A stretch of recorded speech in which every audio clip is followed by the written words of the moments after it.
ગુજરાત સરકારના આરોગ્ય અને પરિવાર કલ્યાણ વિભાગ તથા નિયામક આયુષની કચેરી ગાંધીનગરના માર્ગદર્શન હેઠળ આયુર્વેદ શાળા અને જિલ્લા પંચાયત આણંદના સંયુક્ત ઉપક્રમે આજે આયુષ્ય મેળાનું આયોજન કરવામાં આવ્યું હતું।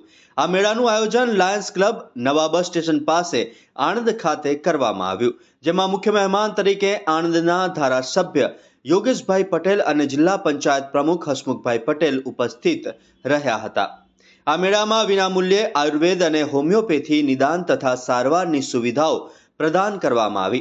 લોકોમાં આયુષ્ય ચિકિત્સા પ્રત્યે જાગૃતિ વધે અને સામાન્ય જનતાને સરળતાથી સારવાર ઉપલબ્ધ બને એ હેતુસર આ આયોજન હાથ ધરવામાં આવ્યું હતું। મેળાના પ્રચાર પ્રસારમાં દેશના વડાપ્રધાન નરેન્દ્ર મોદી તેમજ ગુજરાત રાજ્યના મુખ્યમંત્રી ભૂપેન્દ્રભાઈ પટેલ અને આરોગ્ય મંત્રી પ્રફુલ્લ પાનસેરિયાના માર્ગદર્શનને ઉલ્લેખિત કરવામાં આવ્યા હતા। આણંદ જિલ્લામાં આરોગ્ય સેવાઓને વધુ વ્યાપક બનાવવા અને જનસામાન્યને આરોગ્ય સંબંધિત ઉત્તમ સુવિધાઓ મળે તેવા પ્રયાસના ભાગરૂપે આ મેળો સફળતાપૂર્વક યોજાયો હતો।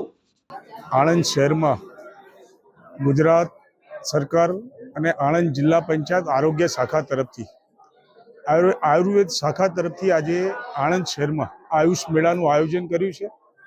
ત્યારે આપણી પરંપરાગત અને વિશ્વમાં ભેટ આપેલી એવી આયુર્વેદ વિજ્ઞાનને સારામાં સારી રીતે માનવ જીવનમાં કેવી રીતના વાપરી શકાય તેનું તલસ્પર્શી જ્ઞાન સાથે શું કરવાથી શું મળશે એની તમામ વિગતો અહીંયા રજૂ કરી છે।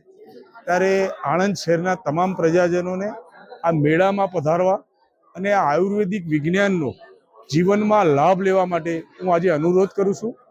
આયોજકોને ખૂબ ખૂબ અભિનંદન પણ આપું છું અને જે લોકો આયુર્વેદિકની સારવાર લઈ રહ્યા છે તેમના પણ આજે અભિપ્રાયો જાણીને આપણને ખૂબ નવાઈ લાગે કે જ્યારે વિજ્ઞાન પોતાની તમામ ક્ષમતાઓ છોડી દે છે ત્યારે આયુર્વેદિક પોતાની નવી ક્ષિતિજો બતાવે છે।